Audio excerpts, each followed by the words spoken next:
Narxlarimiz bilan boshlasak, bizda single xonamizda, bir kishilik xonamizda 560 mingdan bo'ladi. 2 kishilik xonamizda 840 ming, 3 kishilik xonamizda 1 million 96 ming bo'ladi. Keyin lyukslarga o'tamiz. Lyuks xonalarimizda bir kishilik esa 672 mingdan, 2 kishilik esa 896 ming, 3 kishilik xonamizda bizda 1 million 64 ming baribir qoladi. Bu lyuks xona sifati degani semeynisi bor. 3 ta radiatsiyali kровать yoki bitta katta kровать, bitta kichkina kровать. Nechta odam kirishi bilan o'shanga hisob pul olinadi. Keyin apartament degan xonamiz bor. Eng katta populyarniy xonamiz degani 1 million 400 mingga sotiladi. Выгодный narxda. Skidkalarga kelayotgan bo'lsa, bonuslarga kelayotgan bo'lsa, bizning постоянный mehmonlarimiz uchun, конечно, skidkalar bor. Ular uchun bez NDS degan -12% hamma narxdan qo'shiladi. Например, 560 mingdan 500 ming qilib beramiz. 840 mingdan 750 ming qilib bera olamiz. Endi oldin kelayotgan mehmonlar, конечно, ko'pga qolish keladi. Narximiz baland emas, no. Assalomu alaykum Zafarbek. Mana bugun artist mehmonxonasini yaqindan tanishish uchun keldik. Zafarbek, bu mehmonxonada necha yildan buyon ishlaysiz va qanaqa lavozimdasiz bu yoqda? Qisqacha o'zingiz haqingizda gapirsangiz. Va alaykum assalom, assalomu alaykum. Yaxshimisiz, tuzimsiz? Mening ismim Zafar Istillayev. Men bu yerda 2018-yildan beri yuraman. Gostinitsa menejeri bo'laman.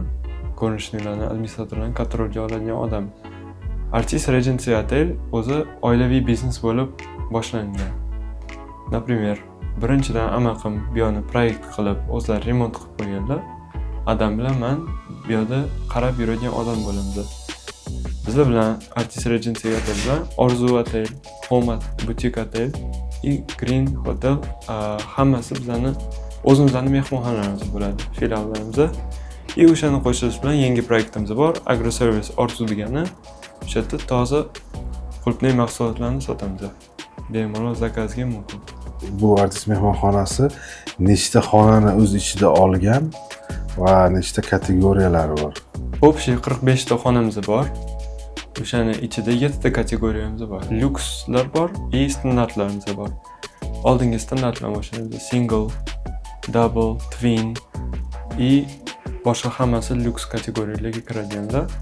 Triple family, triple lux va double lux degan отдельный kategoriya lyuks kategoriyaga kiradiganlar. Sharoitlarimizga завтрак qilinadi. Hamma komfortli xonani, конечно, televizor, suv, отдельный matraslarimiz bor, который artifический matrasga qo'yilgan. 2021-yildagi gostinitsa bo'lgani uchun hamma mahsulotlar qo'yayotganimiz yangi bo'ladi. 5 ta etajli gostinitsa, 2-etajdan 5-etajgacha. O'shaning ichida zavtrakimiz bor, shvedskiy stol. Bemalol mehmonlar 7 dan 10 gacha har kuni chiqib ovqatlanmasa bo'ladi. Yaxshi atmosferada birga. Alohida lifti ham bor. Liftisi bor alohida, o'sha koridor rohisi bo'ladi. Bemalol mehmonlar tepaga pastga tushib bo'ladi. 2-5-etajgacha. Hozir artistda hozirgi kunda narxlar qanaqa? Mehmonlar uchun alohida bonuslar bormi qanaqa? Narxlarimiz bilan boshlasak, bizda single xonamizda, bir kishilik xonamizda 560 mingdan bo'ladi.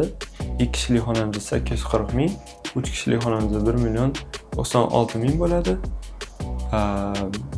Keyin lyukslarga o'tamiz. Lyuks xonalarimizda bir kishilik esa 672 mingdan, 2 kishilik esa 896 ming, 3 kishilik xonamizda bizda 1 million 64 ming baribir qoladi. Bu lyuks xona sifati degani semeynisi bor. 3 ta radiatsiyali kровать yoki bitta katta kровать, bitta kichkina kровать. Nechta odam kirishi bilan o'shanga hisob pul olinadi. Keyin apartament degan xonamiz bor. Eng katta populyarniy xonamiz degani 1 million 400 mingga sotiladi. Выгодный narxda. Skidkalarga kelayotgan bo'lsa, bonuslarga kelayotgan bo'lsa, bizning постоянный mehmonlarimiz uchun, конечно, skidkalar bor. Ular uchun bez NDS degan -12% hamma narxdan qo'shiladi. Например, 560 mingdan 500 ming qilib beramiz. 840 mingdan 750 ming qilib bera olamiz. Endi oldin kelayotgan mehmonlar, конечно, ko'pga qolish keladi. Narximiz baland emas, no, zavtrak qo'shilishiga o'ziga yarasha narximiz qo'yilgan. Siz turgan lokatsiya o'zi eng qimmat lokatsiyada, shunaqa. Eng qimmat lokatsiyasidan bittasi bo'ladi. Yakkasaroy rayonida joylashganmiz. Почти sentrda, Grand Mirdan 1 kilometr emas. Asosan mehmonlar qaysi davlatlardan yoki o'zimizni Eng ko'p keladigan mehmonlarimiz Xitoylik bo'lishadi. Bu sezonda 2025-yildan boshlab Xitoyliklar ko'p guruh bo'lib kelishadi. Yonimizda ofisdan kelishadi. Ko'plari Xitoylik aylanishga bu yerga kelishadi, biznes bo'yicha kelishadi. Ularga bemalol komandirovka bo'yicha xonalarni qilib beramiz. Ikkinchi bo'lib Qozog'iston mehmonlarimiz, keyin местныйlarimiz o'zimizdan o'zbeklarimiz ham qolib kelishadi. Amerikada bo'lib qaytgansizlar, adashmasam, nechinchi yillardir. Mehmonxona biznesiga rosa qiziqasiz, shu sohada ishlaysiz. Amerikada shunaqa mehmonxona biznesi qanchalik darajada zo'r? Qaysi mehmonxonalarda bo'lgansiz yaqinda? Sekin-sekin O'zbekiston ham o'zini joyiga qo'yib olib, Amerikaga ketishyapti. Ularda ham rivojlangan ancha bizdan, no, bizda Hyatt Regency degan Marriott degan gostinitsalar sekin-sekin filial bo'lib kelishyapti. O'zimizning O'zbekiston atmosferamizga qaraganda ular ancha rivojlangan. No, men Amerikada bo'lgan paytimda o'tda 2017dan 2025ga уже sekin-sekin o'tda yashab ko'ryapman, что gostinitsalar sekin-sekin bu yerda ham yaxshi bo'lyapti. Bu yerga o'xshaganda basseyn, saunalar qo'shilib, sekin-sekin atmosferani o'ziga olib, gostinitsada Marriott degan, Howard Johnson degan gostinitsalar bo'luvdi. Ular komfortga qaraganda 10 iz 10 bo'lib hisobga kiriladi.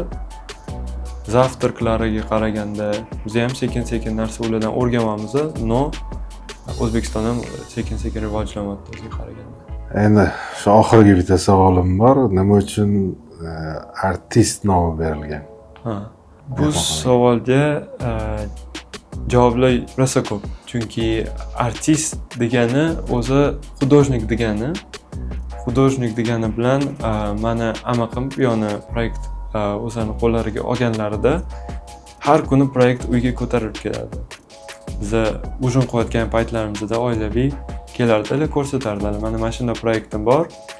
O'zimni bu jonimga ko'rsatardilar. Mana mashina proyektlari sekin-sekin quryapman. Ko'rib olasizlar, bitta katta qog'ozi bo'lardi. O'sha bilan hamma Ibrat amaqimni o'zlarini proyektlari ko'rsatayotganlari uchun xudojnik bo'lib aytishgan. Sen xudojniksan, senda shunday proyektlar bor ekan, rosa chiroyli ekan, xudojnik bo'lsang bo'lar ekan, o'sha aytishardi. Keyin men ingliz tilini yaxshi bilganim uchun artist deganman. Artist bo'lganimda sekin-sekin artist o'zining nomini olib, keyin bu yerni artist degan nom qo'yamiz. Artist Regency bo'lgani uchun O'zbekistonda faqat bitta bo'ladi. Необыкновенный bo'lib. Zo'r. Zafarbek, keyingi ishlaringizda zafarlar tilab qolamiz. Yosh biznesmen, молодцы. Inshaalloh kelajakdagi o'sha katta bizneslaringizni kelib yana yoritib, yana suhbat qurish nasib bo'lsin. Katta rahmat sizga. Rahmat kattakon, sizlarga ham omad. Rahmat.